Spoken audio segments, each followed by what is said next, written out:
Estate lawyers and family members ridiculed 41-year-old bakery worker Jennifer Walsh for accepting the burdensome inheritance of a windowless industrial warehouse in Detroit that had been sealed since 1979 and came with $280,000 in back taxes, zoning violations, and environmental cleanup requirements that everyone warned would destroy her financially and legally for accepting responsibility for decades of corporate negligence. But she had no idea that breaking through a concrete wall to assess demolition costs would reveal a hidden intelligence operations center containing classified surveillance files, encrypted communication equipment, and evidence of a forgotten CIA domestic monitoring program that the Department of Justice had been investigating since 2019, transforming a struggling single mother working 3 jobs to support her autistic son into the recipient of a $31.4 million federal settlement offer and exclusive consulting contracts with the Senate Intelligence Committee's Historical Oversight Division. Before we jump back in, tell us where you're tuning in from, and if this story touches you, make sure you're subscribed, because tomorrow I've saved something extra special for you. At 41 years old, Jennifer Walsh was staring at her 3rd job termination notice in 18 months, surrounded by medical bills totaling $156,000 from her 12-year-old son Marcus's autism therapy and specialized education costs, credit card statements showing $89,000 in debt accumulated while trying to maintain stable housing for a child who required strict routines and sensory accommodations, and the crushing realization that her combined income of $34,000 from working at 3 different bakeries, cleaning offices, and weekend catering gigs could no longer cover basic living expenses in Detroit's rapidly gentrifying neighborhoods, where their rent had increased from $100 to $2,400 monthly. The certified letter that arrived on November 3, 2023 seemed like the universe's final cruel joke. Notification that her recently deceased Uncle Raymond had left her his business property in Detroit's industrial district, complete with a laundry list of legal problems that made the inheritance feel more like a prison sentence than a gift. The warehouse at 847 Gresham Industrial Boulevard came with $280,000 in accumulated property taxes, environmental violations dating back to 1983, and a city demolition order that required immediate compliance or face criminal charges for property abandonment. The divorce that had been finalized 2 years earlier had left Jennifer with full custody of Marcus, but no financial support from her ex-husband Derek, who had claimed that caring for an autistic child was too much stress and had moved to California to avoid child support obligations while leaving behind a trail of unpaid medical bills and therapy costs that insurance companies refused to cover. The custody battle had consumed Jennifer's savings of $23,000 and forced her to sell her 2018 Honda Civic to pay legal fees, leaving her with Derek's deteriorating Toyota Corolla and no financial reserves for emergencies. The autism diagnosis that had arrived when Marcus was 7 years old had initially seemed manageable with early intervention services provided through the school district, but the reality of his severe sensory processing disorder and communication delays had quickly overwhelmed the capabilities of public special education programs. The waiting lists for evidence-based therapies stretched 6 to 18 months, while Marcus's developmental window for optimal intervention was closing rapidly, forcing Jennifer to choose between bankruptcy and watching her son miss critical opportunities for improvement. The autism therapy costs that consumed Jennifer's life included $2,800 monthly for applied behavior analysis sessions that Marcus needed to develop communication skills and manage sensory overload episodes that could last for hours without proper intervention. The 40-hour weekly ABA program required Jennifer to transport Marcus to therapy sessions every weekday afternoon, eliminating her ability to work conventional full-time positions that required consistent scheduling and attendance expectations. The occupational therapy sessions that cost $650 monthly addressed Marcus's motor skills development and daily living activities that typical children learned naturally but required intensive structured instruction for children with autism spectrum disorders. The occupational therapist had explained that Marcus would need these sessions for at least 3 to 5 years to develop basic independence skills like tying shoes, using eating utensils properly, and managing personal hygiene routines without constant supervision and prompting. The speech therapy sessions at $420 monthly were slowly helping Marcus build vocabulary and social interaction abilities that remained significantly below age-appropriate levels despite 2 years of intensive intervention. The speech-language pathologist had warned Jennifer that Marcus might need augmentative communication devices costing $4,000 to $8,000 if his verbal communication didn't improve substantially within the next 18 months, representing another financial burden that insurance companies typically refuse to cover. The specialized education requirements had forced Jennifer to enroll Marcus in Spectrum Academy, a private school designed for children with autism spectrum disorders, at $1,900 monthly, because the Detroit public school system couldn't provide the small class sizes, sensory-friendly environments, and specialized teaching methods that Marcus needed to make educational progress. The private school provided a structured environment with trained autism specialists, but the tuition consumed nearly all of Jennifer's take-home pay from her primary bakery job. The medical insurance complications that had emerged during Marcus's diagnosis included coverage denials for essential therapies that Blue Cross Blue Shield classified as experimental, despite being standard treatment protocols recommended by pediatric neurologists and developmental specialists at Children's Hospital of Michigan. The insurance company required extensive documentation, pre-authorizations, and appeals processes that consumed dozens of hours monthly, while delaying treatments that were time-sensitive for optimal effectiveness. The insurance battles had required Jennifer to hire Patricia Gonzalez, a patient advocate attorney specializing in autism coverage disputes, at $300 per hour to fight coverage denials that had reached $47,000 in rejected claims. The legal fees for insurance appeals had reached $8,400, while generating only partial coverage for some therapies, creating situations where Jennifer was paying both legal costs and out-of-pocket medical expenses for the same treatments. The employment instability that characterized Jennifer's work life was directly related to Marcus's unpredictable needs, which required her to leave work immediately when he experienced sensory overload episodes at school or when therapy appointments conflicted with her scheduled shifts. The meltdowns that occurred when Marcus became overwhelmed by environmental stimuli could last several hours and required Jennifer's immediate presence to implement calming techniques that school staff hadn't been trained to provide.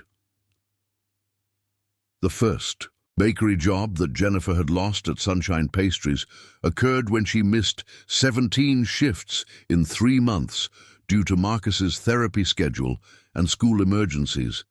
despite her supervisor, Maria DeLuca's initial understanding of her family situation. The bakery's production schedule required consistent staffing for early morning bread preparation, making Jennifer's scheduling conflicts incompatible with business operations that depended on reliable attendance. The second employment termination at Metro Catering had resulted from Jennifer's inability to work weekend events that conflicted with Marcus's established routines and therapy homework that required parental supervision. The catering manager had explained that weekend events generated 60% of company revenue, making weekend availability essential for maintaining employment. But Marcus's behavioral therapist had emphasized that routine disruption could undo months of progress in his social skills development. The current bakery position at Golden Crust Bakery was threatened by similar scheduling conflicts, with manager Robert Chen growing increasingly frustrated by Jennifer's requests for schedule adjustments to accommodate Marcus's therapy appointments and school meetings. The job provided $12.50 per hour for early morning shift work, starting at 4 a.m., but the income was insufficient for their family's expenses, even when Jennifer could work full-time hours. The cleaning job that Jennifer maintained at Davidson office complex provided an additional $280 weekly for evening cleaning services performed after Marcus's bedtime. But the physical demands of scrubbing floors and sanitizing bathrooms after working bakery shifts since dawn were creating exhaustion that affected her patience and effectiveness as Marcus's primary caregiver. The cleaning supervisor had warned that her performance was declining due to fatigue, creating another employment security concern. The weekend catering work that Jennifer pursued through Gig Cater Detroit provided irregular income ranging from $180 to $340 per weekend, depending on event availability and her ability to arrange childcare for Marcus during non-routine activities. The catering work required Jennifer to work 10 to 12-hour shifts serving large events, leaving her exhausted during weekends when Marcus needed structured activities and parental attention for continued behavioral development. The housing crisis that threatened their family's stability was compounded by Marcus's need for environmental consistency and sensory-friendly living spaces that eliminated the possibility of frequent moves or sharing living space with roommates who might not understand his behavioral needs. The two-bedroom apartment at Riverside Gardens that they had maintained for 3 years provided Marcus with the routine and familiar environment that his therapists identified as crucial for his continued development and emotional regulation.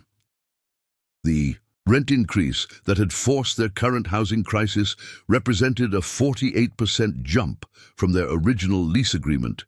reflecting Detroit's rapid gentrification and the conversion of affordable housing to luxury developments targeting young professionals working in the city's emerging technology sector. The landlord, Pinnacle Property Management, had offered a 6-month grace period for the rent increase, but required full compliance by April 2024 or face eviction proceedings. The housing search that Jennifer had conducted throughout Detroit revealed that apartments within their previous budget range were located in neighborhoods with inadequate public transportation, limited access to autism services, and schools that lacked special education resources that Marcus required for continued academic progress. The affordable housing options were concentrated in areas where safety concerns would prevent Marcus from developing independent skills that his therapy team was working to establish. The waiting list for subsidized housing through the Detroit Housing Commission stretched 47 months for families without emergency circumstances, while the emergency criteria excluded working families whose income exceeded poverty guidelines by small margins. Jennifer's combined income of $34,000 annually placed her family in a gap where they earned too much for assistance programs but insufficient for market-rate housing in neighborhoods with adequate special education services. The social services navigation that consumed Jennifer's limited free time included complex applications for disability benefits, special education advocacy, and autism support programs that required extensive documentation while providing minimal financial assistance. That didn't address the scale of expenses associated with evidence-based autism interventions. The Social Security Administration's childhood disability determination process required detailed medical records, psychological evaluations, and functional assessments that took 8 to 12 months to complete, while providing no interim assistance. The Michigan Department of Health and Human Services Autism Waiver Program offered partial funding for some therapies, but maintained waiting lists exceeding 36 months for new applicants, making the assistance unavailable during Marcus's critical developmental window. The waiver application required annual income verification, detailed treatment plans from licensed providers, and quarterly progress reports that Jennifer had to coordinate between multiple therapy providers while maintaining her employment responsibilities. Transportation challenges that affected Jennifer's ability to maintain employment included a 2012 Toyota Corolla with 198,000 miles that required $3,400 in immediate repairs, including transmission work, brake replacement, and exhaust system restoration to pass emissions testing and remain street legal. The vehicle was essential for maintaining the complex scheduling that included daily trips to Marcus's school, 3 weekly therapy appointments, Jennifer's 3 job locations, and grocery shopping at stores that accepted food assistance benefits. Automotive repair costs that threatened their transportation security included transmission problems that created intermittent shifting failures during Detroit's heavy traffic, potentially creating safety hazards while transporting Marcus to time-sensitive therapy appointments. The repair estimate from Kowalski's Auto Service included $1,800 for transmission rebuild, $950 for brake system replacement, and $650 for exhaust system repairs that were required for Michigan's annual emissions testing. The public transportation limitations in Detroit made vehicle ownership essential for accessing Marcus's specialized services, which were distributed throughout the metropolitan area rather than concentrated in neighborhoods served by reliable bus routes. The DDOT bus system required multiple transfers and extended travel times that would make therapy appointments impossible to maintain while preserving Jennifer's employment schedules that provided their only income source. The isolation that had characterized Jennifer's social life since Marcus's diagnosis was intensified by the financial stress that prevented her from participating in autism parent support groups that charged membership fees or met in locations requiring childcare expenses.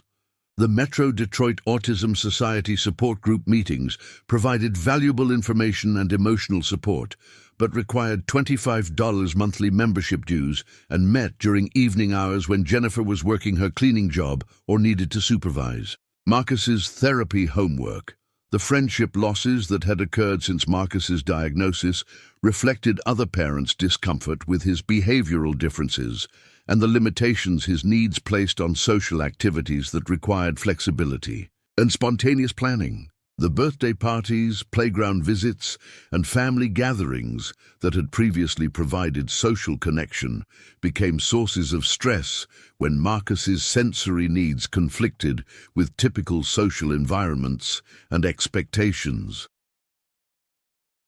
The dating impossibility that had characterized Jennifer's personal life since her divorce reflected the challenges of finding partners who understood autism, parenting demands, and the financial constraints that prevented normal courtship activities like dinner dates or entertainment events. The few dating attempts that Jennifer had pursued through online platforms had ended when potential partners realized the extent of Marcus's needs and the limited time and resources available for relationship development. The educational advocacy that Marcus's needs required included attending monthly individual education plan meetings, researching specialized programs, and coordinating between multiple therapists and educators who were working to address his developmental goals through different methodologies that sometimes conflicted with each other. The advocacy responsibilities required Jennifer to become an expert on autism interventions, special education law, and therapeutic approaches while maintaining her employment and managing their household's basic survival needs. The IEP meetings at Spectrum Academy required Jennifer to take time off work for detailed discussions about Marcus's progress, behavioral goals, and educational modifications that would support his learning in structured classroom environments. The meetings included detailed data review, goal setting for the following quarter, and coordination with outside therapy providers to ensure consistency between school and clinical interventions that were addressing similar developmental targets. Therapy coordination responsibilities included weekly communication with Marcus's ABA team leader, monthly progress meetings with his occupational therapist, and quarterly evaluations with his speech-language pathologist to assess advancement toward communication goals and modify intervention strategies based on his response to different teaching methods. The coordination required Jennifer to understand technical terminology, advocate for Marcus's needs, and implement home programming that reinforced skills being taught in clinical settings. The utility costs that had escalated during winter months, when Marcus's sensory needs required consistent heating and specialized lighting, had reached $340 monthly, representing money that was diverted from therapy payments while creating cascading late fees and penalty charges that increased their total debt burden. The sensory accommodations that Marcus required included specific lighting conditions, consistent temperature controls, and white noise machines that increased electrical consumption beyond typical household usage patterns. The food costs that had increased due to Marcus's restricted diet and sensory food aversions had reached $480 monthly for groceries that met his limited tolerance for textures, flavors, and food presentations. The dietary restrictions eliminated most cost-effective meal options like casseroles, mixed dishes, and bulk cooking strategies that typically helped families manage food budgets, forcing Jennifer to purchase specific brands and preparations that Marcus would accept. The medication costs that weren't fully covered by insurance included supplements recommended by Marcus's developmental pediatrician for attention and sensory regulation, totaling $140 monthly for probiotics, omega-3 fatty acids, and magnesium supplements that had shown modest improvements in his focus and emotional regulation. The supplements weren't covered by insurance plans that only paid for FDA-approved medications rather than nutritional interventions recommended by autism specialists. The warehouse inheritance that seemed designed to worsen rather than improve Jennifer's situation included immediate liability for environmental contamination that previous tenants had created during decades of industrial operations between 1951 and 1979. The environmental assessment that the city required showed potential asbestos in ceiling tiles and pipe insulation, lead paint throughout the interior surfaces, and soil contamination from unknown chemical storage that would require professional remediation, costing an estimated $180,000 to $240,000 before the property could be safely demolished or renovated. The legal complications that accompanied the warehouse. Inheritance included responsibility for resolving zoning violations that had accumulated since 1983, when the property's industrial use permit had expired, unpaid contractor liens totaling $47,000 from roof repair work completed in 1978, and municipal code infractions related to exterior maintenance and security requirements that Detroit's industrial property regulations required for abandoned buildings. The demolition costs that the city's engineering department estimated for Safely removing the warehouse structure ranged from $320,000 to $450,000 due to the building's reinforced concrete construction, potential environmental hazards requiring specialized disposal procedures, and Detroit's requirements for industrial building removal in dense urban environments, where neighboring properties could be affected by demolition activities. The property taxes that had accumulated during Uncle Raymond's final years totaled $280,000, including penalties and interest charges that had compounded annually since 2018, when he had stopped making payments due to his declining health and financial difficulties. The tax debt took priority over other claims against the estate and would require immediate payment to prevent the city from seizing the property through tax foreclosure proceedings.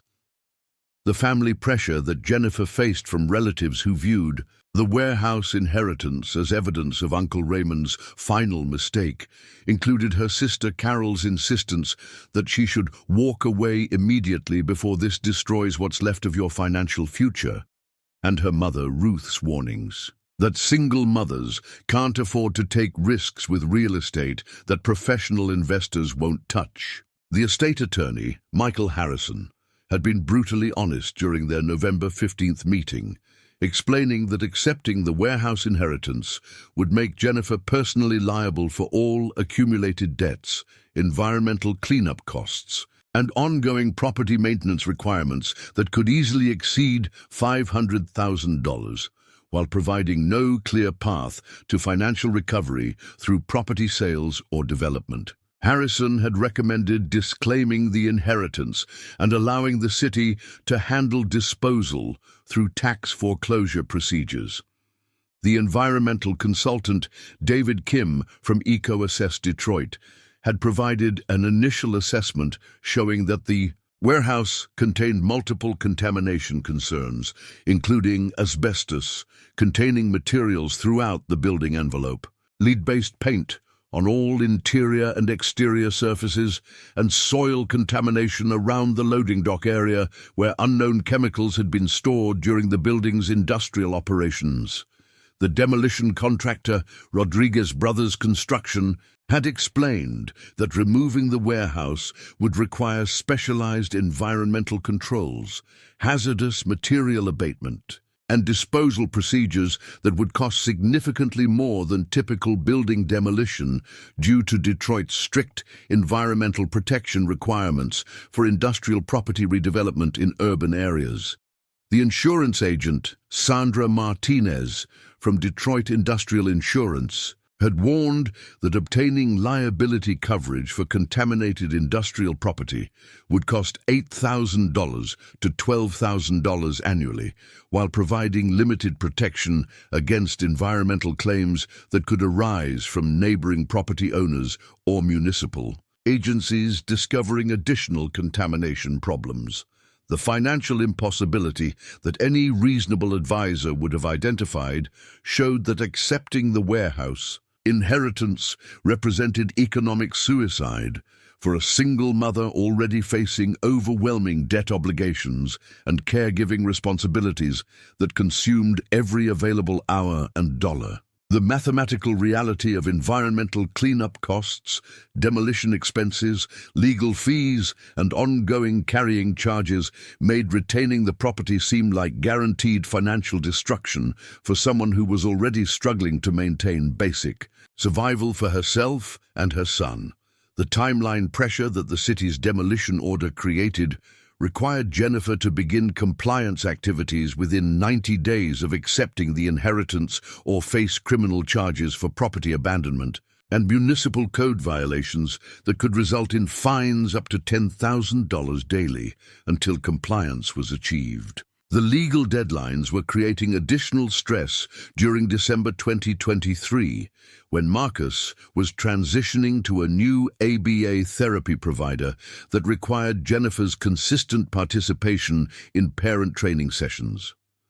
The contractor estimates that Jennifer obtained for minimal compliance work ranged from $85,000 to $120,000 for basic environmental assessment and safety measures that would satisfy city requirements without actually making the property useful or valuable. The contractors who provided these estimates emphasized that their work would only address immediate legal compliance rather than creating opportunities for beneficial use of the property or recovering any investment through future sales. But what Jennifer didn't know as she faced the impossible choice between disclaiming the inheritance and accepting financial responsibility for a warehouse that everyone warned would destroy,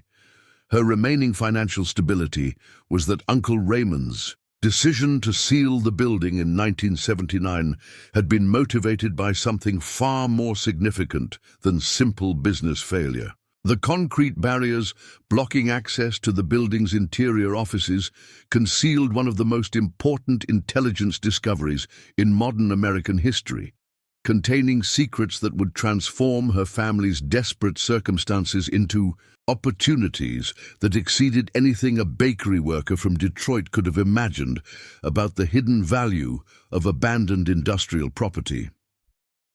The real estate attorney, Michael Harrison, had been practicing estate law in Detroit for 23 years and had never encountered a more problematic inheritance than the Gratiot Industrial Boulevard warehouse that Raymond Walsh had left to his niece Jennifer. During their December 1st, 2023 meeting at Harrison's downtown office, he spread out environmental reports, tax assessments, and city compliance documents across his conference table while explaining why accepting the inheritance would constitute financial suicide for someone in your circumstances. The environmental assessment report from EcoAssess Detroit painted a devastating picture of contamination that had accumulated during the warehouse's industrial operations from 1951 to 1979, when various tenants had stored chemicals, processed metals, and operated manufacturing equipment without modern environmental protections. The 28-page report documented asbestos-containing materials in ceiling tiles, pipe insulation, and floor tiles throughout the 47,000-square-foot building, lead-based paint on all interior and exterior surfaces, and soil contamination around loading docks where unknown chemicals had been stored in deteriorating containers. The asbestos abatement costs alone were estimated at $89,000 to $127,000 by Midwest Environmental Services, requiring specialized contractors with EPA certifications to safely remove and dispose of asbestos-containing materials that pose serious health risks if disturbed during demolition or renovation activities. The abatement work would require complete building evacuation, negative air pressure systems, and disposal at licensed hazardous waste facilities located over 200 miles from Detroit, adding transportation costs that made the project even more expensive. The lead paint remediation requirements included complete removal of paint from 62,000 square feet of interior wall surfaces and 18,000 square feet of exterior surfaces, with estimated costs ranging from $47,000 to $73,000, depending on the removal methods required by Michigan's Department of Environmental Quality. The lead paint removal would need to be completed by certified contractors using containment procedures that prevented contamination of surrounding properties and groundwater systems. The soil contamination investigation that the city required before any demolition permits could be issued was estimated to cost $23,000 to $31,000 for comprehensive testing throughout the property's 2.3-acre footprint. The preliminary soil samples had revealed petroleum hydrocarbons, heavy metals, and unidentified organic compounds at levels that exceeded Michigan's residential cleanup standards, potentially requiring soil excavation and replacement that could cost an additional $180,000 to $340,000. The structural engineering assessment commissioned by the city had identified foundation problems, roof deterioration, and potential load-bearing wall damage that made the building unsafe for occupancy, without immediate repairs, estimated at $156,000 to $234,000. The engineering report by Detroit Structural Associates had noted that winter freeze-thaw cycles had created foundation cracks, water infiltration had compromised structural steel, and the roof membrane had failed in multiple locations, allowing weather damage that had weakened the building's integrity. The Detroit Department of Building Safety had issued a comprehensive violation notice listing 47 separate code infractions that needed immediate correction before the property could be legally occupied or demolished. The violations included electrical system problems, plumbing code violations, fire safety deficiencies, and accessibility compliance issues that would require extensive work by licensed contractors who specialized in bringing industrial properties up to current building codes. The electrical system throughout the warehouse had been installed in 1963 and violated multiple sections of Detroit's current electrical code, requiring complete replacement at estimated costs of $67,000 to $89,000. The electrical assessment by Motor City Electric had found outdated wiring, overloaded circuits, missing ground fault protection, and electrical panels that didn't meet contemporary safety standards for industrial properties that might be converted to commercial or residential use. The plumbing system had been damaged by freezing temperatures during the building's abandonment period, with burst pipes, failed fixtures, and sewage backup problems that would require $34,000 to $52,000 in repairs before the building could pass municipal inspections. The plumbing assessment had revealed that the building's connection to Detroit's sewage system needed updating to meet current environmental protection requirements for industrial discharge. The fire safety violations included missing sprinkler systems, blocked emergency exits, damaged fire doors, and inadequate alarm systems that would require $78,000 to $134,000 in improvements before the building could receive occupancy permits from Detroit's Fire Marshal Office. The fire safety assessment had emphasized that the building's size and construction required commercial-grade fire suppression systems that exceeded typical requirements for smaller buildings. The property tax debt that had accumulated during Uncle Raymond's final years totaled $280,000, including penalties and interest charges that had compounded at 18% annually since 2018. The Wayne County Treasurer's Office had explained that the tax debt took priority over all other claims and would require immediate payment to prevent tax foreclosure proceedings that could seize the property regardless of Jennifer's inheritance rights. The contractor liens that had been filed against the property included $47,000 in unpaid bills from roof repair work completed by Great Lakes Roofing in 1978, electrical work performed by Industrial Electric Detroit in 1977, and plumbing repairs completed by Motor City Plumbing in 1976. The liens had been accumulating interest and legal fees for over 40 years, creating additional claims against the property that would need resolution before clear title could be established. The zoning compliance issues that affected the property included violations of Detroit's industrial use, permits that had expired in 1983, parking requirements that weren't met by the current configuration, and setback violations that had occurred when neighboring properties were developed closer to the warehouse boundaries. The zoning violations would require variance applications, legal proceedings, and potential property modifications that could cost $28,000 to $45,000 in legal and consulting fees. The insurance requirements for owning contaminated industrial property included general liability coverage starting at $8,000 annually, environmental liability insurance costing $12,000 to $18,000 yearly, and specialized pollution coverage that could exceed $25,000 annually, depending on the contamination assessment results. The insurance agent, Sandra Martinez from Detroit Industrial Insurance, had explained that many carriers refused to provide coverage for properties with known environmental problems,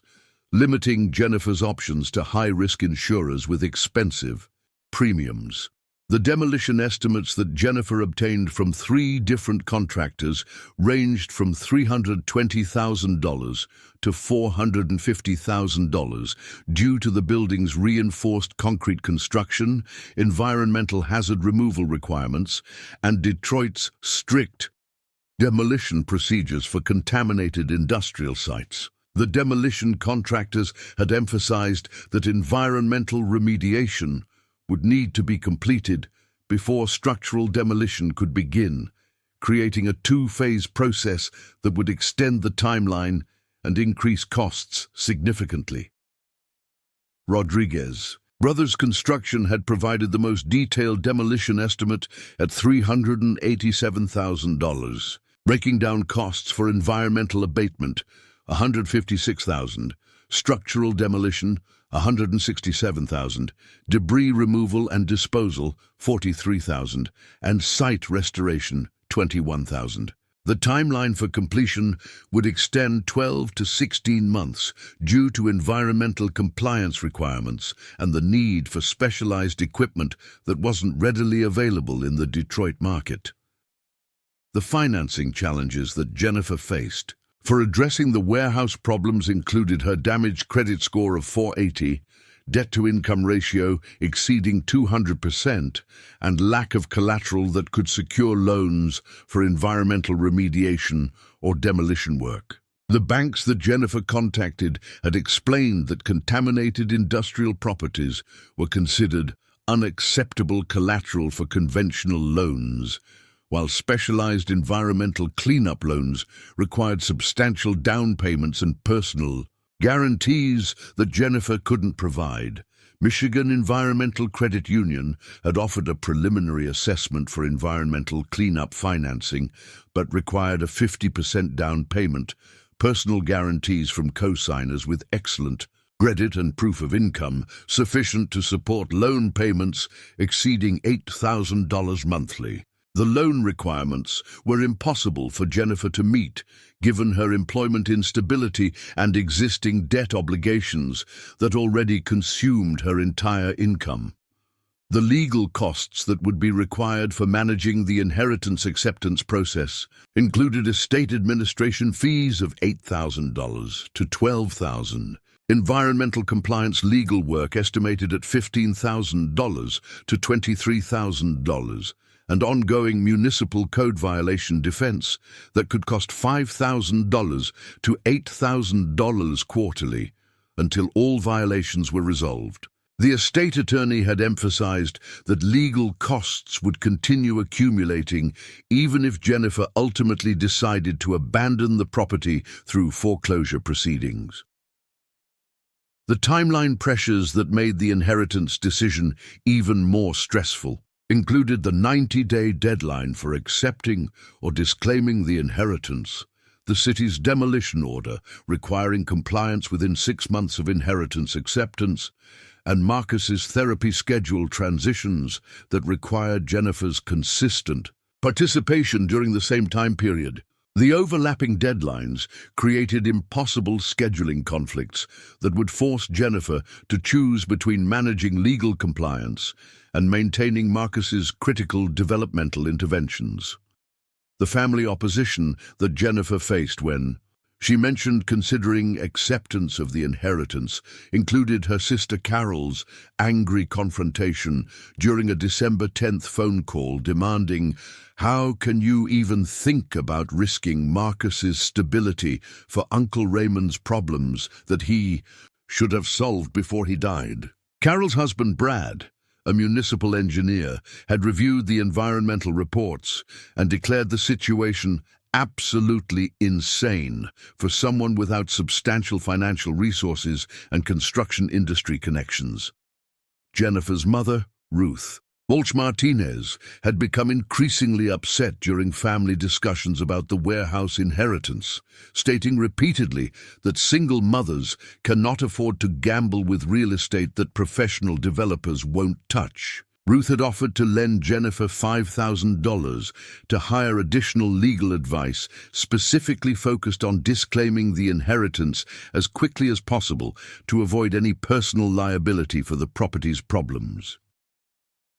The professional advice that Jennifer received from every expert who reviewed her situation was unanimous in recommending immediate disclaimer of the inheritance to avoid financial catastrophe.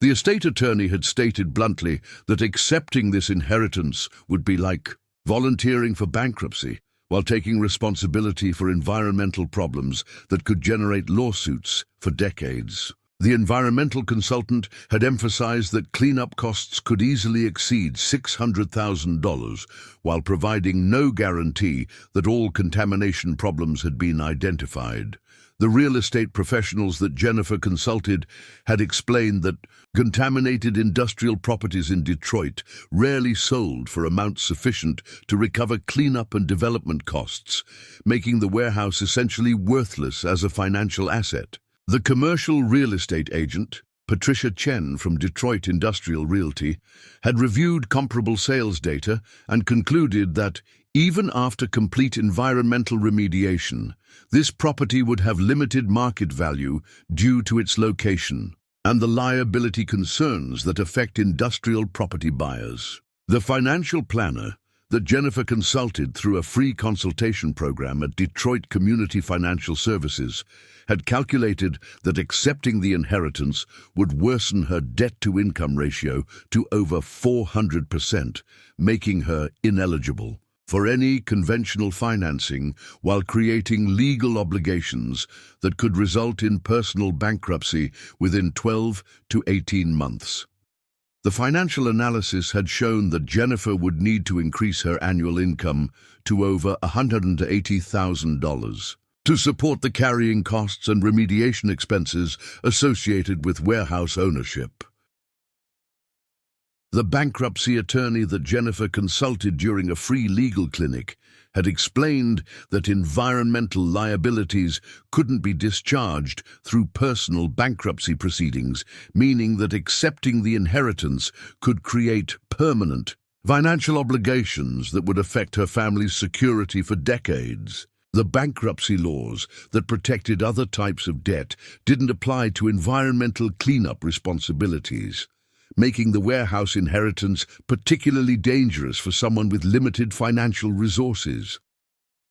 The mental health counselor that Jennifer had been seeing through Marcus's therapy program had expressed serious concerns about the stress that warehouse ownership would create during a period when Marcus needed stable, consistent caregiving from a parent who wasn't overwhelmed by external pressures. The counselor had emphasized that autism parenting required emotional availability and stress management that would be impossible while managing complex legal and financial crises related to contaminated property ownership. The autism therapy coordinator at Marcus's ABA program had warned that family stress could interfere with his developmental progress and might require modifications to his treatment plan that would delay his achievement of communication and social skills goals. The therapy coordinator had observed that children with autism were particularly sensitive to parental stress and household instability, making the timing of any major life decisions critical for maintaining therapeutic progress. The practical impossibilities that Jennifer faced in managing warehouse ownership included the time requirements for coordinating contractors, attending legal proceedings, and managing environmental compliance while maintaining her 3 jobs and Marcus's therapy schedule. The warehouse management would require dozens of hours weekly for oversight, coordination and decision-making that Jennifer didn't have available, given her existing responsibilities for employment and autism caregiving. The travel requirements for warehouse management included daily trips to the property for contractor supervision, weekly meetings with lawyers and environmental consultants, and frequent appearances at city offices for permit applications and compliance meetings. The travel would consume additional fuel costs and vehicle wear that Jennifer's deteriorating Toyota Corolla couldn't support, while maintaining reliability for Marcus's therapy appointments and Jennifer's employment responsibilities. The childcare complications that would arise from warehouse management included the need for additional supervision for Marcus during meetings, contractor consultations, and legal proceedings that couldn't be scheduled around his therapy and school activities. The specialized childcare that Marcus required due to his autism would cost $18 to $25 per hour, making extended warehouse-related meetings financially impossible for Jennifer to arrange. The communication requirements for warehouse management included constant coordination with contractors, lawyers, environmental consultants, city officials, and insurance representatives through phone calls, emails, and in-person meetings that would interfere with Jennifer's work schedules at all. 3 of her jobs. The employers who had been accommodating Marcus's medical needs had specifically warned that additional scheduling conflicts for property management would result in immediate termination. The decision-making responsibilities that warehouse ownership would require included technical choices about environmental remediation methods, contractor selection, legal strategy, and compliance priorities that required expertise Jennifer didn't possess and couldn't afford to purchase through professional consulting. The environmental and legal decisions involved complex technical and regulatory issues that could create additional liability if handled incorrectly by inexperienced property owners. The neighborhood opposition that had emerged regarding the warehouse included complaints from adjacent property owners about security problems, environmental concerns, and property value impacts that had resulted in a pending lawsuit against Uncle Raymond's estate. The neighboring businesses had hired attorney Margaret Foster to pursue damages for alleged contamination migration and property value losses that could result in additional financial claims against Jennifer if she accepted the inheritance.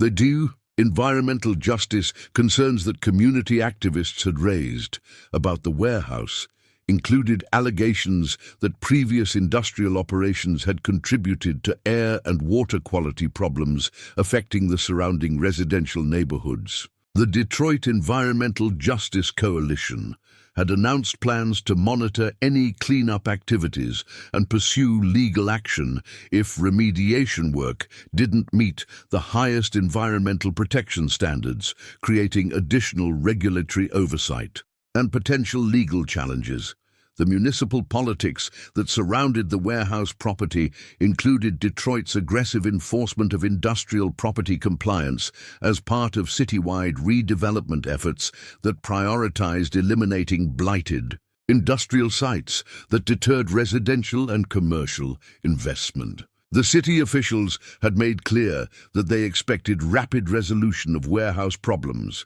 and would pursue all available legal remedies against property owners who failed to achieve compliance with environmental and safety requirements.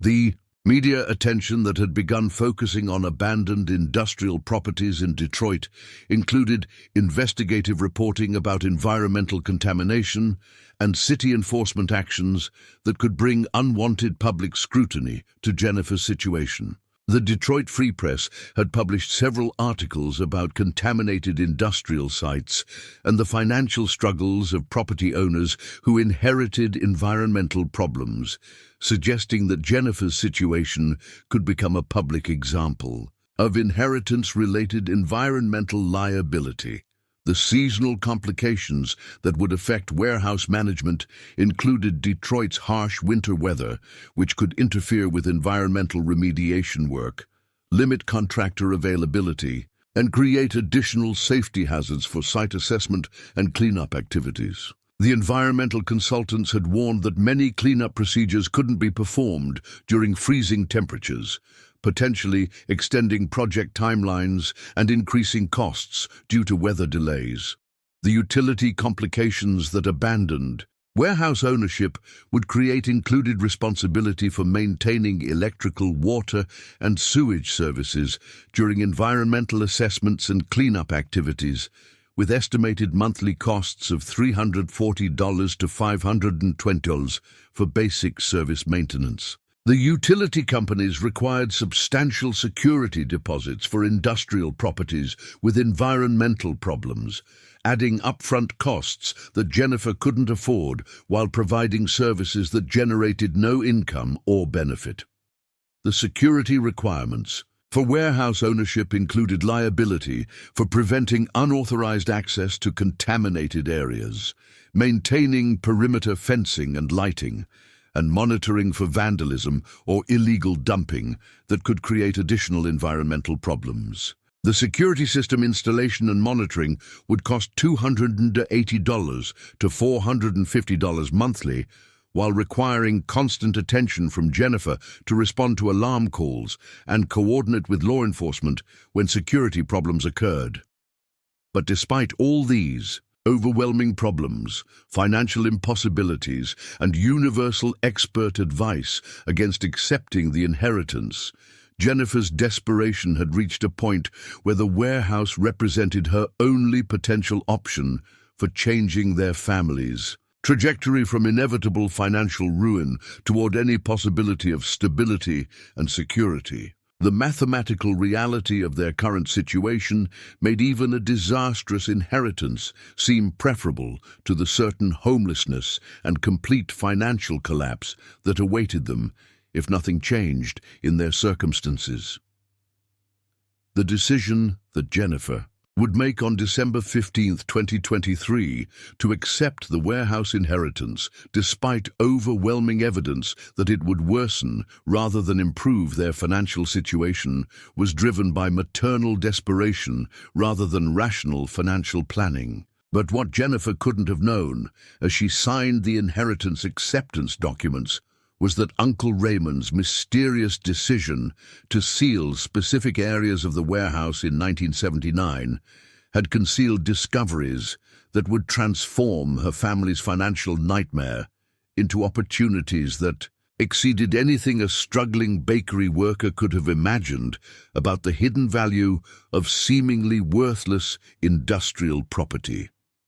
Jennifer Walsh had never imagined that her dedication to serving children with special needs would lead to her own son's autism diagnosis that would test every value and principle that had guided her through 41 years of building a meaningful life centered on service, family responsibility, and community support. Her journey from a hopeful education student to a desperate single mother accepting a contaminated warehouse inheritance had been shaped by consistent choices that demonstrated the character traits that would make her worthy of the extraordinary transformation that awaited discovery behind the sealed concrete walls of her inherited property.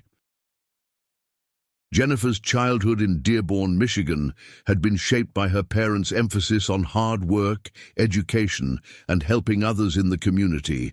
values that were demonstrated daily through her father Robert's career as a union electrician who volunteered his skills for community center repairs and church renovations, and her mother Patricia's work as a school secretary who stayed late to help immigrant families navigate enrollment procedures and special education services. The Walsh household had been characterized by dinner-table conversations about social responsibility and the importance of using one's abilities to benefit others rather than pursuing purely personal advancement or material success.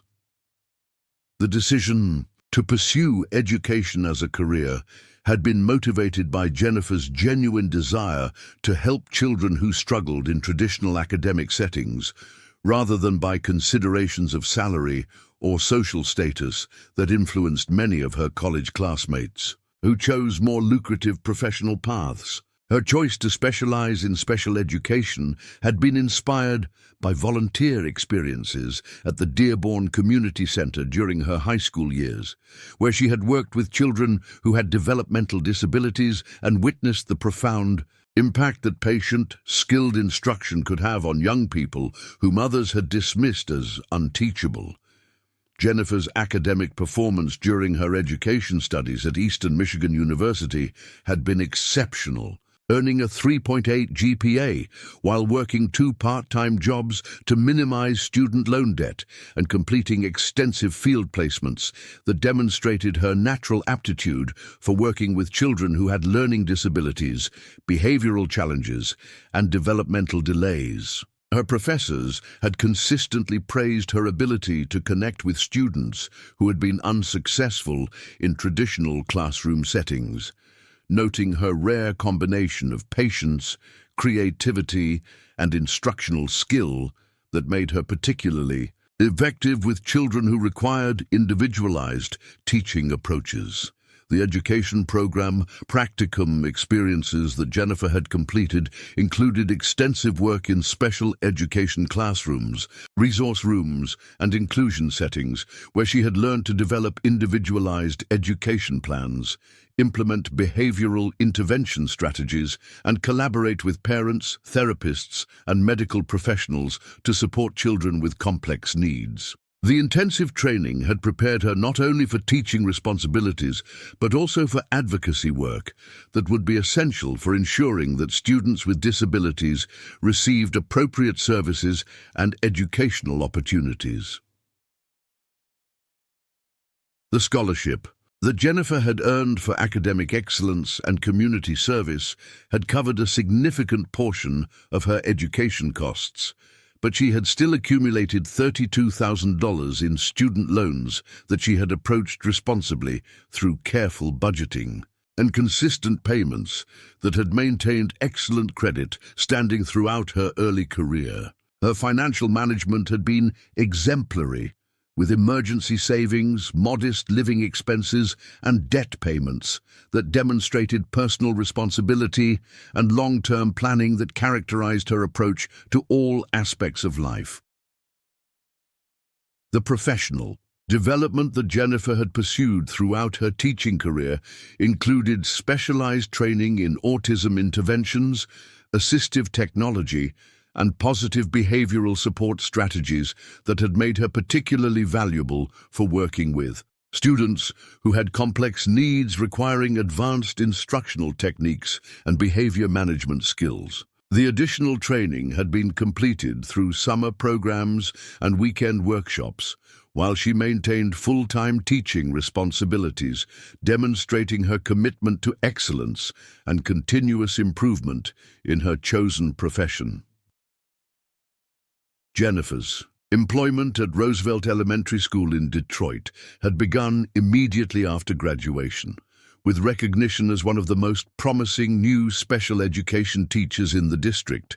leading to rapid advancement to leadership positions that involved mentoring new teachers and coordinating services for students with the most challenging behavioral and academic needs. Her colleagues had consistently praised her ability to remain calm during crisis situations and her talent for developing creative solutions to complex educational and behavioral challenges.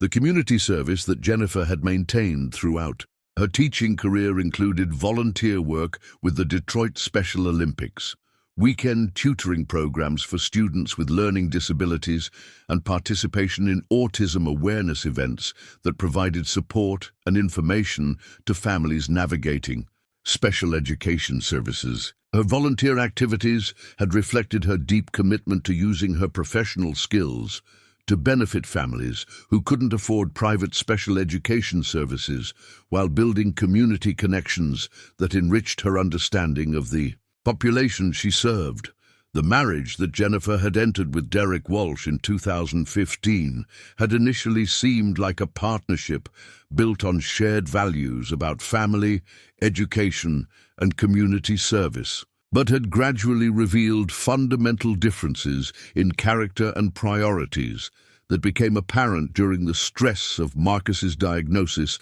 and the demands of autism parenting. Derek's inability to cope with the emotional and financial demands of their son's developmental needs had led to increasingly irresponsible behavior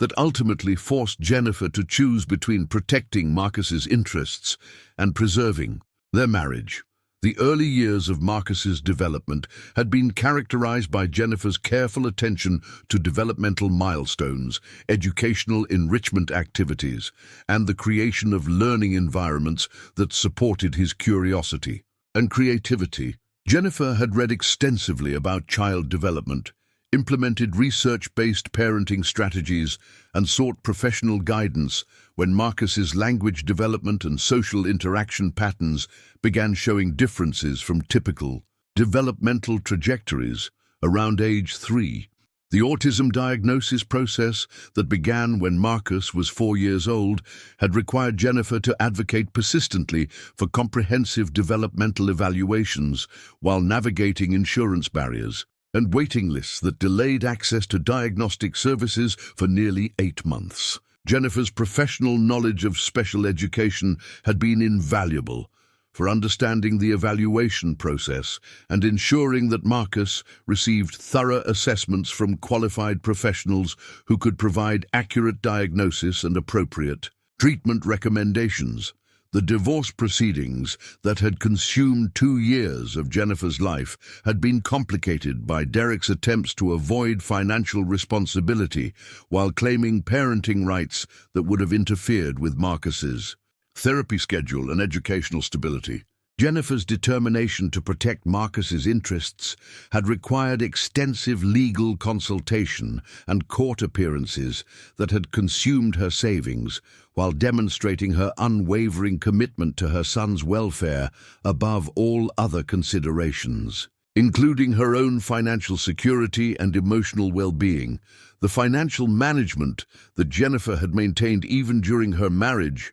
had been characterized by careful budgeting, consistent savings, and responsible spending that had provided security for her family while avoiding the consumer debt that affected many families with dual professional incomes. Her personal financial responsibility had been demonstrated through vehicle purchases with cash, housing choices that prioritized savings over luxury, and retirement planning that showed long-term thinking about her family's future security and Marcus's potential long-term support needs. The parenting approach that Jennifer had developed for raising Marcus had emphasized patience, consistency, and evidence-based interventions, while maintaining high expectations for his development and independence. Her parenting style reflected her professional understanding of autism and special education, combined with genuine love and respect for Marcus's individual personality and interests,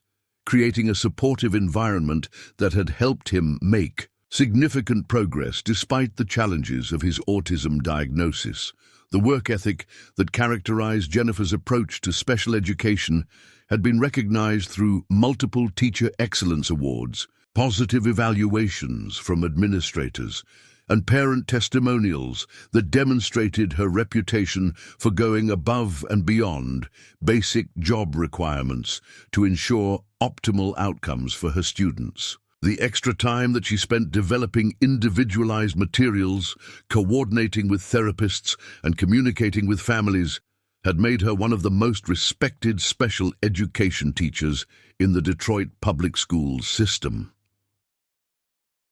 The continuing education that Jennifer had pursued throughout her career included completion of graduate courses in autism interventions, attendance at national special education conferences, and participation in professional organizations that kept her current with advances in special education law and evidence-based practices. Her commitment to professional development had been maintained even during personal financial stress, demonstrating her dedication to providing the highest quality education regardless of her own circumstances. The student advocacy that had characterized Jennifer's teaching practice included fighting for appropriate services and accommodations, coordinating care between multiple professionals, and ensuring that families understood their rights under special education law. Her advocacy work had often extended beyond her official duties to include helping families navigate bureaucratic systems and access resources that could improve their children's educational outcomes and family stability during educational crises. The mentorship that Jennifer had provided to newer teachers included formal supervision responsibilities and informal guidance that had helped dozens of educators develop the skills and confidence necessary for effective special education teaching. Her mentoring abilities had been recognized through assignments training student teachers and her selection for committee work that shaped special education policies and practices throughout the Detroit public school system. The educational knowledge that Jennifer had acquired through 12 years of special education experience included expertise in autism interventions, learning disabilities, and inclusive education practices that had made her particularly effective in developing programs for students with complex needs requiring coordination between multiple service providers. Her expertise had been developed through direct teaching experience, combined with extensive professional development that exceeded the minimum requirements for maintaining teaching certification. The crisis management skills that Jennifer had, developed through years of working with students who had behavioral challenges, had prepared her for handling high-stress situations with calm decision-making and effective communication that supported students while coordinating complex interventions. The crisis management experience had been essential for managing Marcus's diagnosis and would prove valuable for the unexpected challenges that awaited her at the inherited warehouse property. The cultural competency that Jennifer had developed through her diverse student population had made her particularly effective in serving immigrant families and non-English-speaking students who needed educational advocacy and cultural interpretation during special education processes. Her language skills and cultural understanding had been valuable assets for the school system, while reflecting her commitment to serving underserved populations who faced additional barriers to accessing appropriate educational services. The financial literacy that Jennifer had maintained despite her current crisis had been developed through careful attention to budgeting, investment planning, and debt management that had provided financial security until Marcus's autism-related expenses created costs that exceeded any reasonable family planning. Her previous financial success had been achieved through responsible decision-making and long-term planning that demonstrated her capability for managing complex financial situations under normal circumstances. The networking relationships that Jennifer had built throughout her teaching career included connections with therapists, medical professionals, administrators, and community leaders who had provided professional references and personal support during her family's transition to autism services. The professional relationships that she had cultivated through excellence and reliability had created a network of allies who respected her competence and character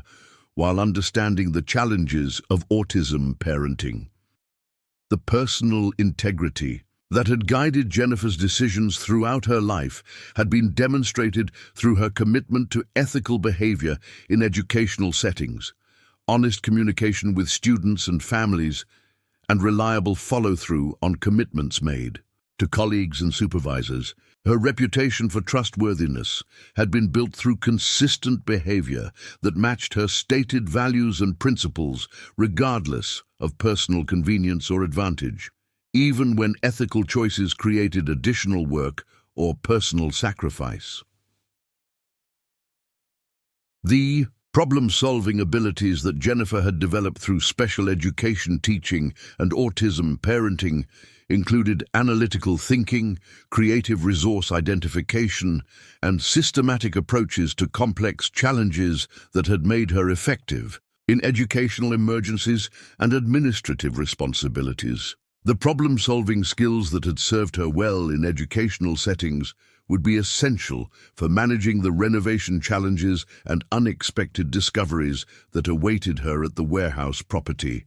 The emotional resilience that Jennifer had demonstrated throughout Marcus's diagnosis and educational planning had included maintaining professional performance while managing personal crisis, providing emotional support to her son during challenging educational transitions, and persevering through bureaucratic obstacles that would have overwhelmed many parents. Her emotional strength had been tested repeatedly, but had proven sufficient for protecting Marcus's educational progress while managing their family's survival during impossible circumstances. The communication skills that Jennifer had developed through parent conferences, IEP meetings, and professional collaboration had made her effective in explaining complex educational concepts, advocating for student needs, and building collaborative relationships with families during stressful educational planning processes. Her communication abilities had been essential for managing Marcus's educational services while maintaining positive relationships with school personnel who would be crucial for his continued academic progress. The time management expertise that Jennifer had acquired through balancing demanding teaching schedules with single parenting responsibilities had required exceptional organizational skills and priority management that allowed her to fulfill professional obligations while providing adequate attention to Marcus's educational and therapeutic needs. The time management skills that had been necessary for maintaining employment while managing autism services would be valuable for coordinating renovation work while continuing her professional responsibilities. The resource identification abilities that Jennifer had developed through years of helping families access special education services, therapy programs, and community support had made her particularly skilled at researching options and navigating bureaucratic systems that could provide assistance during educational crises. The resource identification skills that had helped other families would prove essential for managing the legal and technical complexities that would emerge from her warehouse inheritance. The teaching capabilities that Jennifer had demonstrated through classroom instruction, parent education, and professional development had been recognized through positive evaluations from supervisors who valued her ability to explain complex concepts clearly while building confidence in people who were learning new skills. The teaching abilities that had been developed through special education practice would be valuable for the educational and consultation opportunities that would emerge from her future discoveries. The quality improvement experience that Jennifer had gained through participation in school committees focused on special education programming, student outcomes, and family engagement had provided her with understanding of systematic approaches to complex organizational challenges. The improvement knowledge that she had acquired through educational leadership would be relevant for managing the institutional relationships and collaborative projects that would result from her warehouse discovery. The research skills that Jennifer had developed through graduate coursework and professional development included literature review, data analysis, and evidence-based practice that had kept her current with advances in autism education while contributing to improved student outcomes. In her classroom, the research capabilities that had been developed through educational practice would be valuable for understanding and documenting the historical significance of her future discovery. The social justice awareness that Jennifer had developed through her work with students from disadvantaged backgrounds had instilled appreciation for historical significance and the importance of protecting discoveries that might be lost if not properly documented and preserved. The social awareness that had been developed through educational equity work would be crucial for understanding the historical importance of what she would discover in her inherited warehouse. The community-building experience that Jennifer had, gained through parent groups, professional organizations, and school committees, had demonstrated her ability to collaborate with diverse stakeholders while building consensus around shared goals for student success. The community-building skills that had been developed through educational leadership would be essential for managing the community impact and stakeholder relationships that would emerge from her discovery. The ethical decision-making framework that had guided Jennifer's choices throughout her personal and professional life had been based on principles of honesty, fairness, and service to others that had been consistently applied even when those principles created personal disadvantage or inconvenience. The ethical foundation that had been developed through family values and professional training would be crucial for managing the legal and moral complexities that would surround her warehouse discovery. The legacy consciousness that Jennifer had developed through her work with families planning for children with disabilities had given her deep appreciation for the importance of preserving meaningful contributions that could benefit future generations. The legacy awareness that had been shaped by witnessing families' concerns about their children's futures would influence her decisions about how to manage discoveries that could impact historical understanding and national security. The advocacy, persistence that Jennifer had demonstrated through years of fighting for appropriate special education services had included challenging school district decisions, appealing insurance denials, and pursuing legal remedies when Marcus's rights were violated. The advocacy experience that had been developed through special education battles would be valuable for managing the government relationships and bureaucratic challenges that would accompany her warehouse discovery. The crisis intervention expertise that Jennifer had developed through managing behavioral emergencies in educational settings had included de-escalation techniques, safety protocols, and coordination with emergency responders during situations that threatened student and staff safety. The crisis management experience would be relevant for the security and safety challenges that would emerge from discovering classified materials in her inherited property. The multicultural competence that Jennifer had developed through working with diverse student populations had included understanding of different cultural perspectives on disability, family dynamics, and educational priorities that had made her effective in building trust with families from various backgrounds. The cultural competence would be valuable for managing the international implications and diplomatic sensitivities that would surround her historical discovery.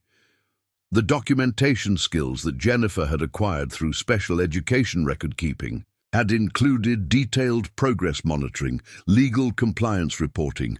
and evidence collection that had been essential for protecting student rights and demonstrating educational outcomes. The documentation expertise would be crucial for properly cataloging and preserving the historical materials that she would discover in the sealed warehouse areas. The collaboration experience that Jennifer had gained through interdisciplinary team meetings had included working with medical professionals, therapists, social workers, and administrators to develop comprehensive support plans for students with complex needs. The collaboration skills would be essential for managing the multi-agency coordination and expert consultation that would be required for her warehouse discovery.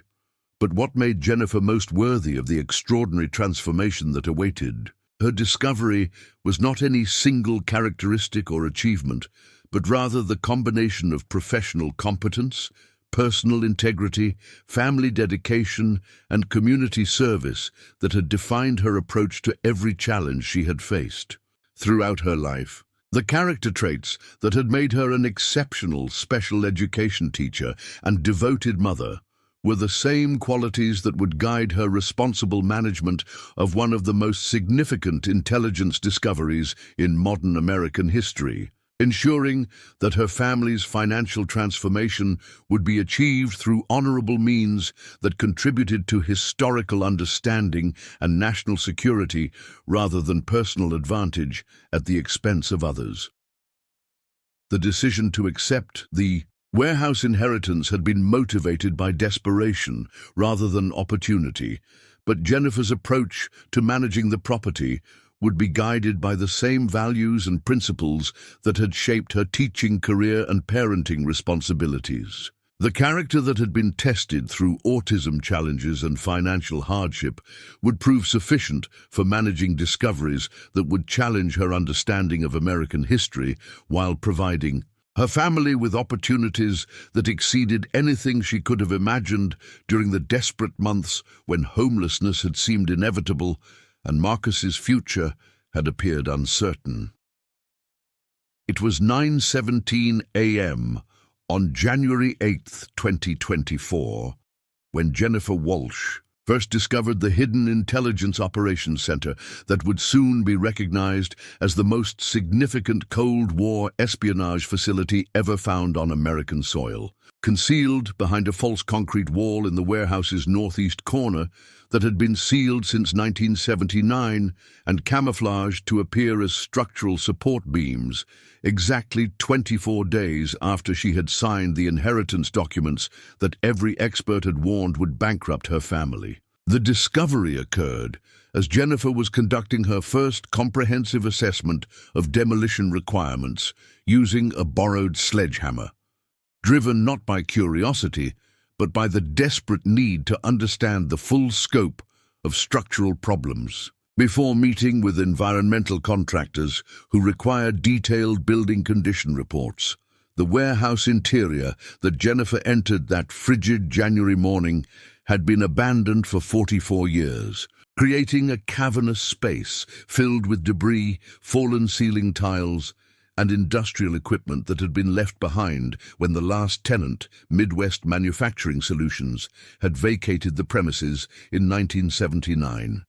The smell of mold, chemical residue, and decades of neglect was overwhelming, requiring Jennifer to wear a respirator mask and work gloves while operating the demolition equipment that she had rented for $127 per day using money that should have been saved for Marcus's upcoming therapy evaluations. The structural assessment that Jennifer had begun at 7:30 a.m. was proceeding slowly due to the volume of debris and the complexity of determining which walls were load-bearing versus partition walls that could be safely removed during demolition planning. The environmental consultants had emphasized that accurate structural documentation was essential for obtaining demolition permits and ensuring that asbestos-containing materials were properly identified before any wall removal could commence.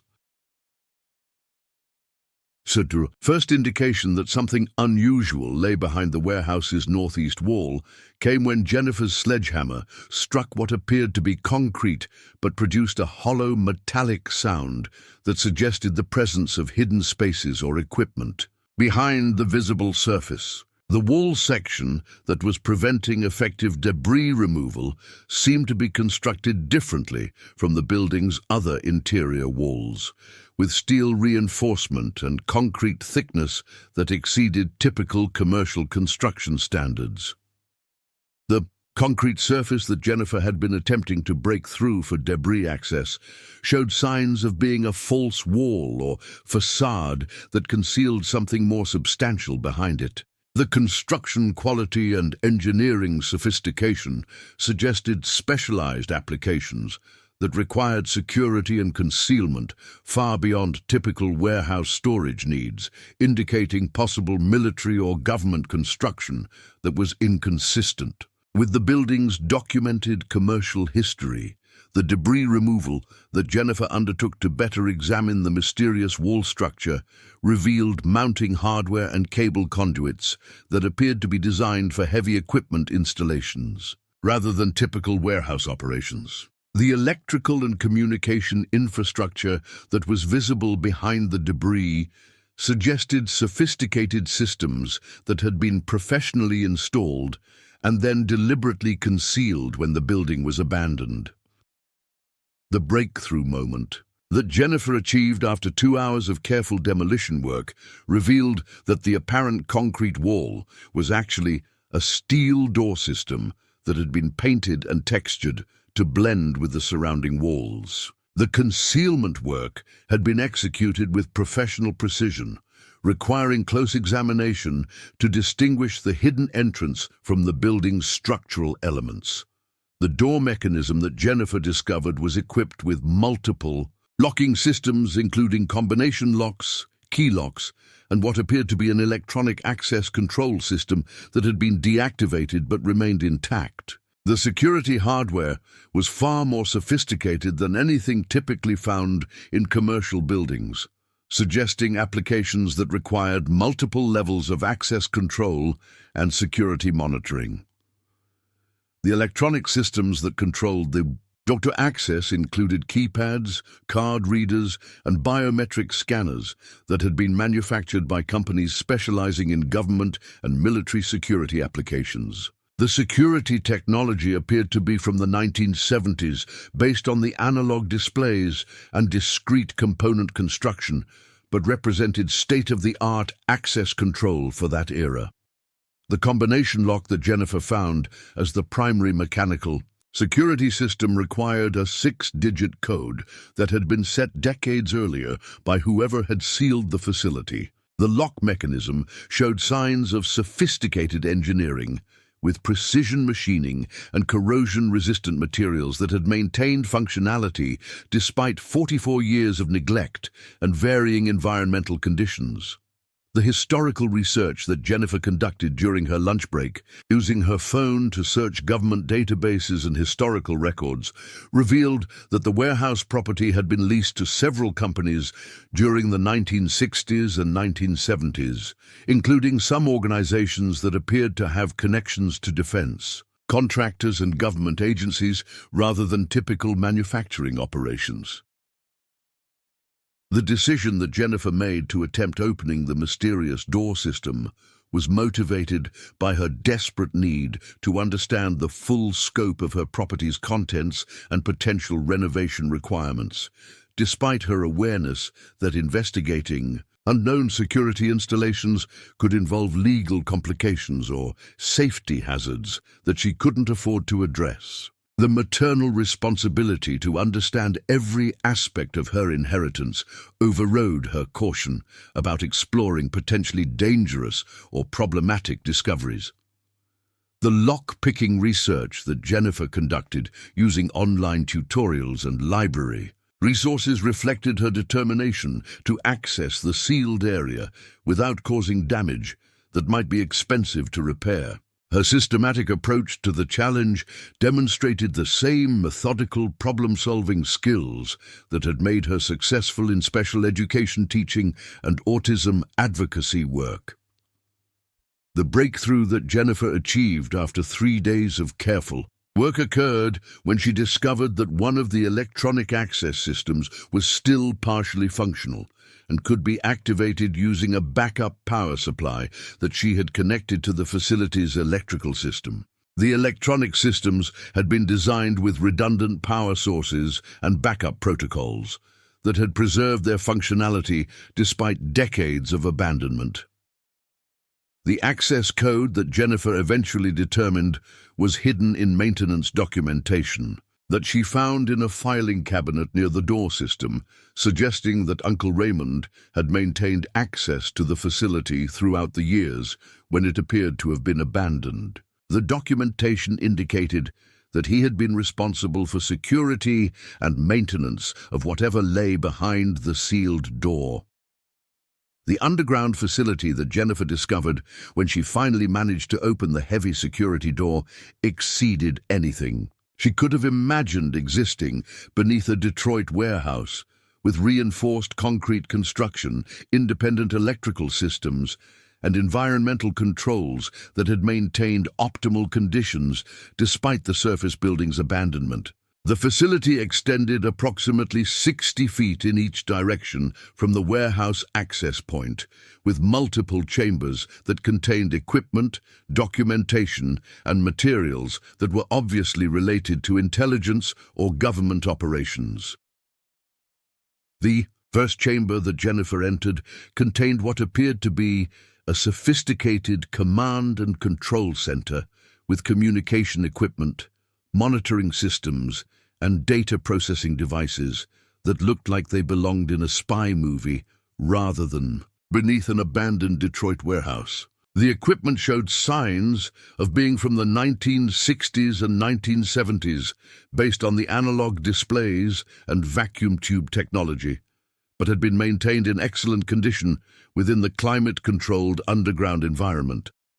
The communication systems that filled the command center included radio equipment, telephone switching systems, and early computer terminals that appeared to be designed for secure government communications rather than commercial applications. The communication equipment bore manufacturer labels from companies that specialized in military and intelligence applications,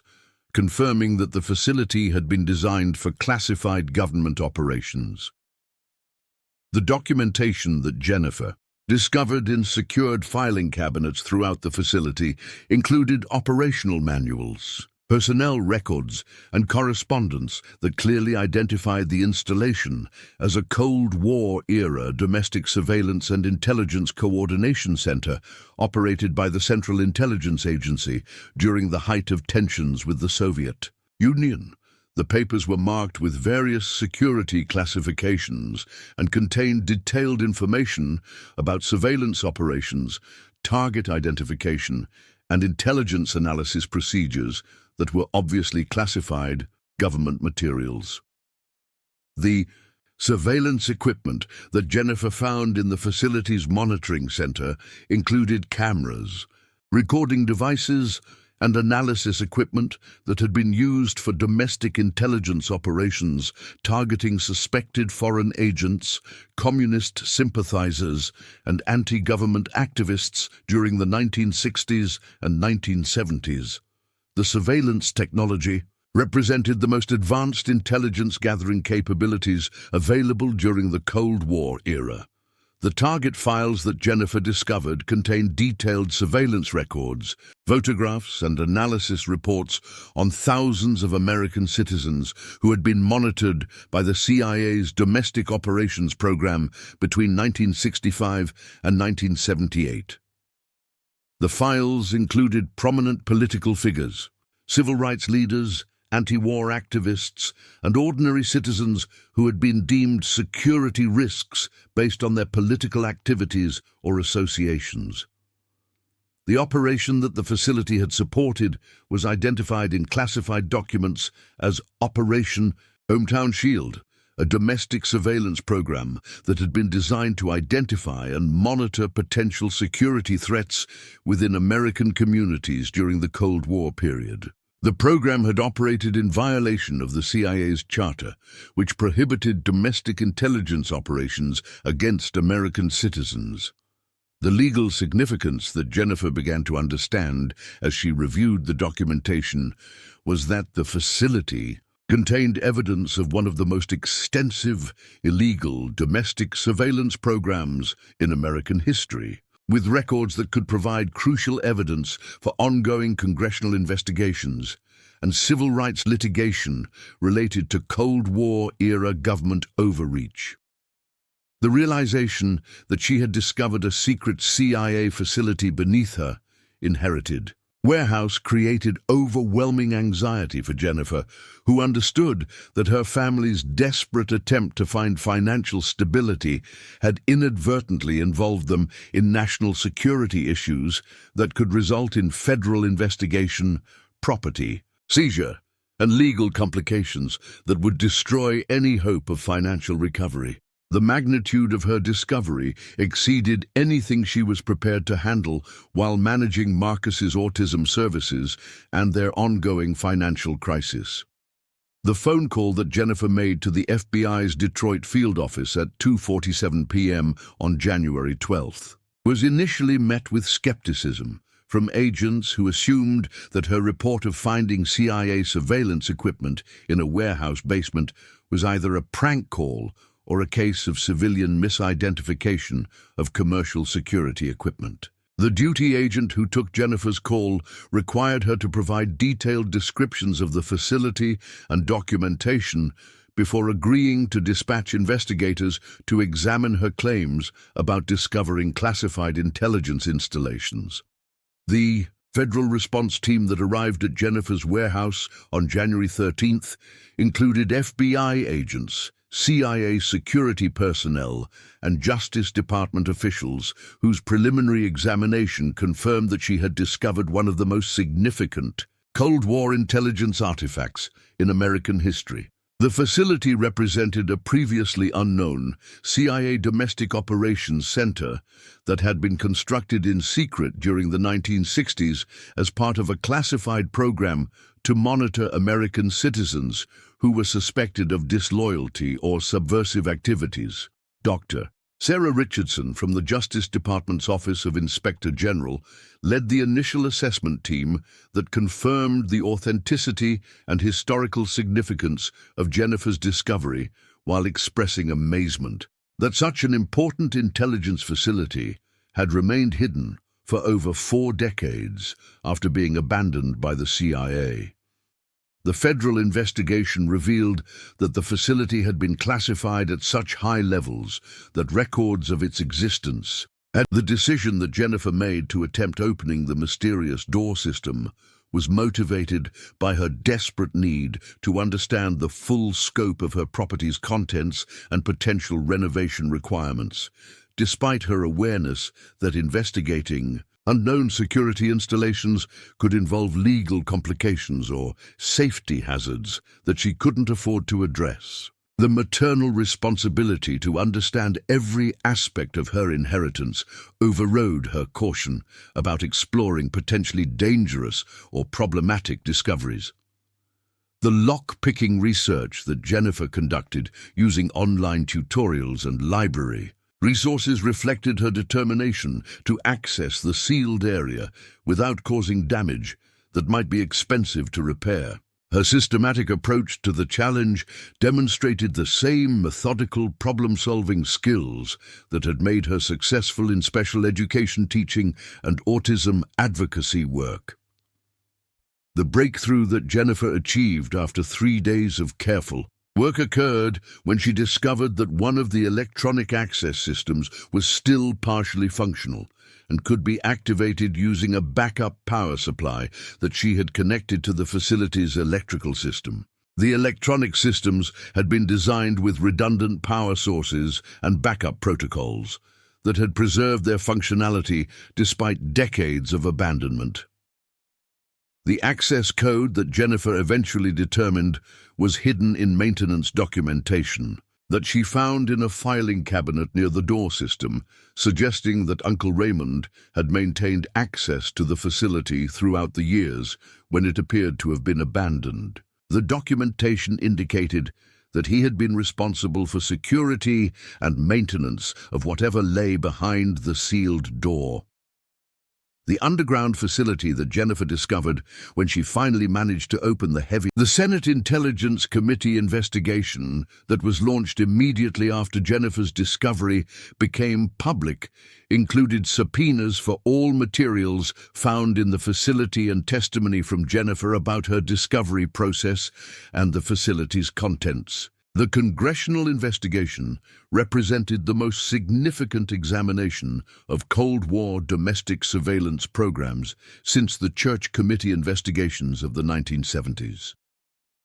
The financial negotiations that the Justice Department initiated with Jennifer included recognition that her property contained assets of extraordinary value to the federal government for historical preservation, congressional oversight, and civil rights litigation. The government's initial offer of $12.4 million for purchasing the facility and its contents was followed by additional compensation agreements for Jennifer's cooperation with ongoing investigations and her consultation on intelligence oversight projects. The consulting contracts that federal agencies offered to Jennifer included long-term agreements for her participation in congressional investigations, historical research projects, and intelligence oversight programs that would document and preserve Cold War surveillance activities for public accountability. The consulting fees and retainer agreements that accompanied these contracts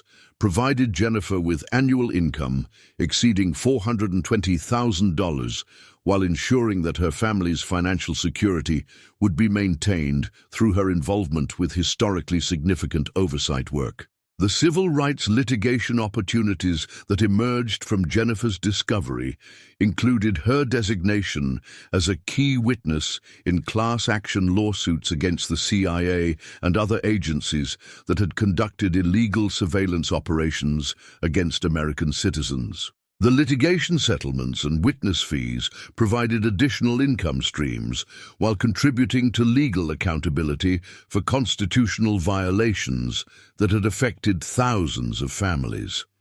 The academic partnerships that were established for studying materials from Jennifer's discovery included agreements with major universities whose political science, history, and law programs sought her participation in research projects, documentary productions, and educational programs about government surveillance and constitutional protections. The academic collaborations provided additional income while contributing to scholarship that would advance understanding of intelligence oversight and civil liberties protection. The museum partnerships that were developed for exhibiting materials from Jennifer's discovery included agreements with the Smithsonian Institution, the National Archives, and civil rights museums, whose Cold War exhibitions would feature artifacts and documentation from the Detroit Intelligence Facility. The museum licensing agreements provided substantial royalty payments while ensuring that the historical materials would be preserved and displayed for public education about government accountability. The documentary rights that Jennifer negotiated with major production companies included exclusive arrangements for filming at the facility and interviews about her discovery experience, generating additional income while creating lasting records of the installation and its historical significance. The documentary projects attracted international audiences interested in American intelligence history, while providing Jennifer with ongoing royalty payments from global distribution agreements.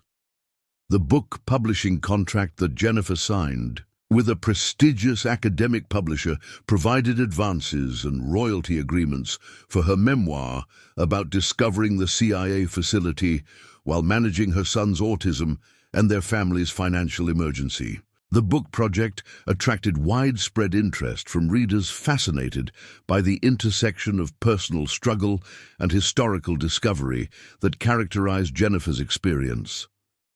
The speaking engagement opportunities that resulted from Jennifer's national recognition included presentations at universities, civil rights organizations, and professional conferences where her story inspired audiences while generating substantial fees for sharing her experiences with discovering and managing historically significant intelligence materials. The speaking fees ranged from $25,000 to $45,000 per presentation, providing additional income while contributing to public education about government oversight and constitutional protections.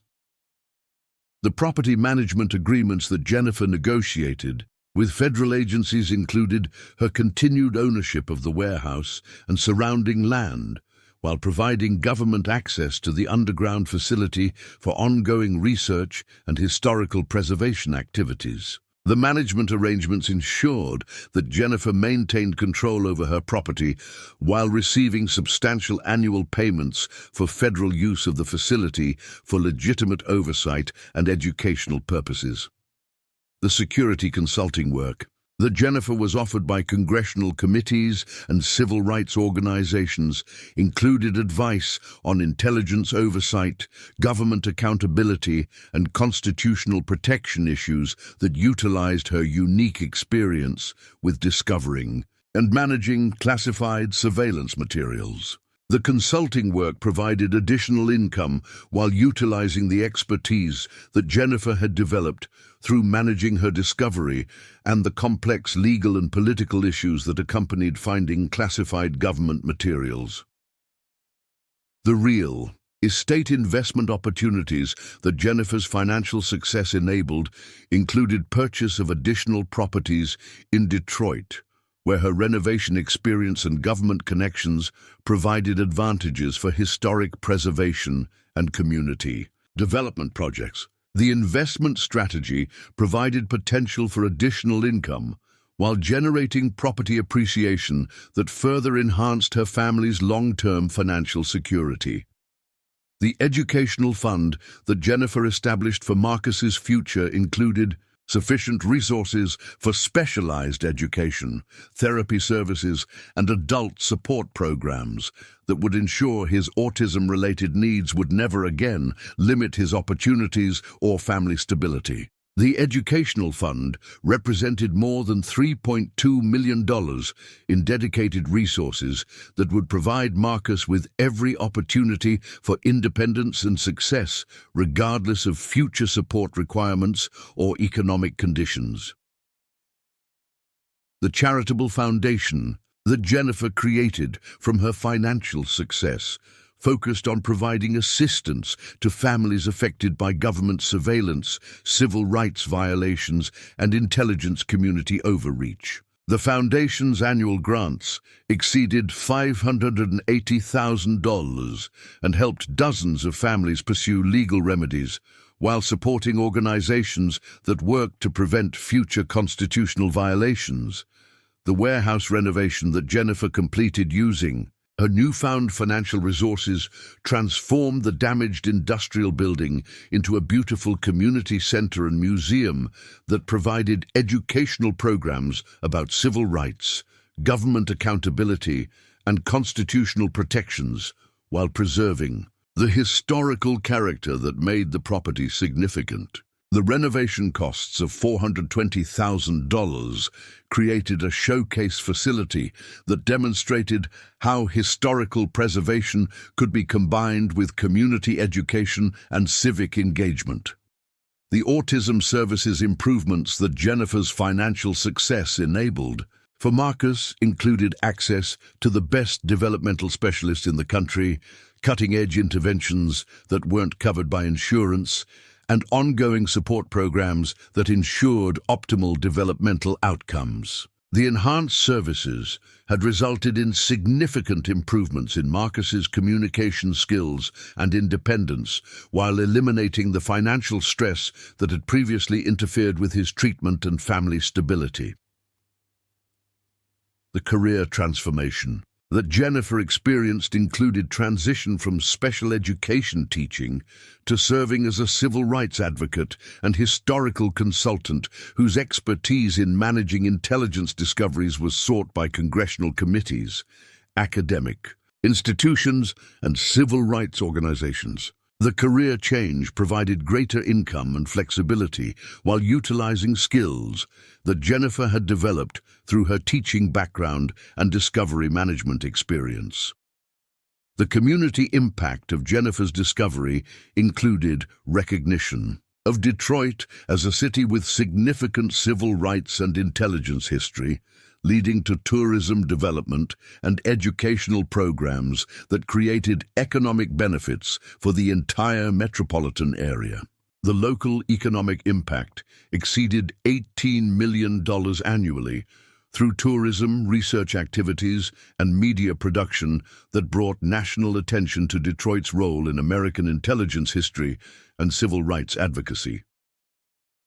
The academic recognition that Jennifer received included honorary degrees from major universities and awards from civil rights organizations that acknowledged her contribution to government accountability and historical preservation. The academic honors reflected recognition that her discovery and subsequent advocacy had advanced scholarly understanding of intelligence oversight while demonstrating how ordinary citizens could contribute to constitutional protection and government accountability. The international attention that Jennifer's discovery attracted included interest from foreign governments and international human rights organizations studying American intelligence operations and their impact on civil liberties during the Cold War period. The international recognition led to consulting opportunities and speaking engagements in Europe and Asia, where her experience was relevant for understanding American surveillance programs and their implications for democratic governance.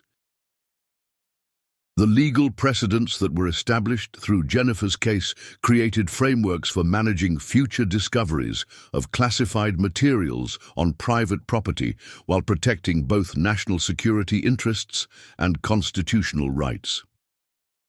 The legal arrangements that were developed provided models for similar situations while ensuring that individuals who discovered historically significant materials would be fairly compensated for their cooperation with oversight authorities and civil rights organizations. The congressional legislation that resulted from Jennifer's discovery included new protections for whistleblowers and discovery of classified materials, enhanced oversight of intelligence agencies, and stronger safeguards against domestic surveillance programs that violated constitutional rights. The legislative impact represented the most significant intelligence reform since the 1970s and established Jennifer as a key advocate for government accountability and civil liberties protection. The historical preservation standards that were implemented at Jennifer's facility became models for protecting and maintaining Cold War intelligence installations that represented important chapters in American civil rights and constitutional history. The preservation techniques that were developed through Jennifer's cooperation with federal agencies ensured that future generations would have access to authentic intelligence artifacts and documentation that provided lessons about the importance of constitutional protections and government accountability. The family security that Jennifer achieved through her discovery included not only financial resources, but also the knowledge that Marcus's autism-related needs would always be met, and that their family would never again face the poverty and instability that had threatened their survival before the warehouse renovation revealed the hidden intelligence facility. The transformation of their circumstances exceeded anything that Jennifer could have imagined during the desperate months when financial collapse had seemed inevitable and Marcus's future had appeared uncertain. The vindication that Jennifer experienced included recognition that her desperate decision to accept the warehouse inheritance, despite universal expert advice against the decision, had been the most historically significant property acquisition in Michigan history. The facility that contractors had warned would bankrupt her had instead provided financial security that would last for generations while contributing to constitutional protection and government accountability. The inspiration that Jennifer's story provided for other individuals facing desperate circumstances demonstrated that persistence, courage, and willingness to explore unconventional possibilities could lead to discoveries that transformed not only personal situations but contributed to advancing civil rights and constitutional protections for all Americans. The universal appeal of Jennifer's story reflected fundamental hopes about the potential for individual agency to create positive change, even in the most challenging circumstances. 5 years after discovering the CIA surveillance facility beneath her inherited warehouse, Jennifer Walsh had become one of the most respected figures in government accountability and civil rights advocacy, while maintaining ownership of property that continued generating substantial income through research, partnerships, educational programs, and consulting agreements. The transformation of her life represented one of the most dramatic reversals of fortune in contemporary American history, proving that extraordinary opportunities could be hidden beneath the most ordinary and unpromising circumstances. The story of how a single mother's desperate attempt to provide stability for her autistic son led to the discovery of one of the most significant intelligence oversight opportunities in modern American history became legendary throughout the civil rights community, while inspiring other families to persevere through financial crises and advocate for constitutional protections. The legacy of Jennifer's discovery extended far beyond her family's financial transformation to contribute to national understanding of government accountability and the extraordinary potential for ordinary citizens to make discoveries that protect constitutional rights for all Americans. Today, the Walsh Center for Government Accountability continues to reveal new insights about intelligence operations and civil rights protection, while providing ongoing income for Jennifer's family that has transformed their lives beyond anything they could have imagined during the desperate months when homelessness seemed inevitable and Marcus's autism therapy appeared financially impossible. The center represents one of the most successful examples of how historical discoveries can provide both personal transformation and constitutional protection through responsible management of historically significant resources. The ultimate vindication that Jennifer received through her discovery proved that sometimes the most desperate decisions, made in circumstances that seem hopeless, can lead to opportunities that transform not only individual lives, but contribute to advancing constitutional protections and government accountability for all citizens. Her story demonstrates that extraordinary potential can be hidden in the most ordinary places, waiting for discovery by people who have the courage to explore possibilities that others dismiss as impossible or worthless. And that maternal love and determination can lead to discoveries that protect the constitutional rights of future generations. Up next, you've got two more standout stories right on your screen. If this one hit the mark, you won't want to pass these up. Just click and check them out. And don't forget to subscribe and turn on the notification bell so you don't miss any upload from us.